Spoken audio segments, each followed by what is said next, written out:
ಹಾಸನ ವಿಶೇಷವಾದ ಹಾಗೂ ಅಪರೂಪವಾದ ಶ್ರೀಮಂತ ಇತಿಹಾಸವನ್ನು ಹೊಂದಿರುವ ಜಿಲ್ಲೆ. ಕ್ರಿಸ್ತಶಕ 3ನೇ ಶತಮಾನದಲ್ಲಿ ಮೌರ್ಯರ ಆಳ್ವಿಕೆ ನಂತರ ಕದಂಬರು, ಚಾಳುಕ್ಯರು, ಗಂಗರು ಮತ್ತು ಹೊಯ್ಸಳರು ಆಳಿದ ನಾಡು.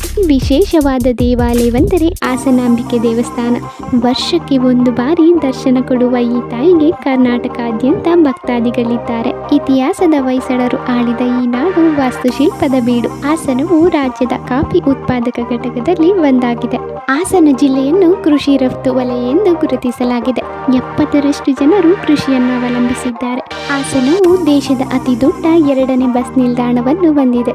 ಹಾಸನದಲ್ಲಿ ಕಾಫಿ, ಕರಿಮೆಣಸು, ಆಲೂಗೆಡ್ಡೆ, ಭತ್ತ, ಕಬ್ಬು ಮುಖ್ಯ ಕೃಷಿ ಬೆಳೆಗಳಾಗಿವೆ. ಹಾಸನದ ಪ್ರವಾಸಿ ತಾಣಗಳೆಂದರೆ ಬೇಲೂರು, ಹಳೆಬೀಡು, ಶ್ರವಣಬೆಳಗೊಳ, ಮಂಜರಾಬಾದ್ ಕೋಟೆ, ಈಶ್ವರ ದೇವಸ್ಥಾನ, ಜೈನ ಮಠ. ಹಾಸನ ಅಂದ್ರೇನೆ ಒಂದತ್ತು, ಅದು ಯಾವತ್ತು. ಸ್ವಾಭಿಮಾನ ತುಂಬಿದ ಜನ ಇದು ಹಾಸನ.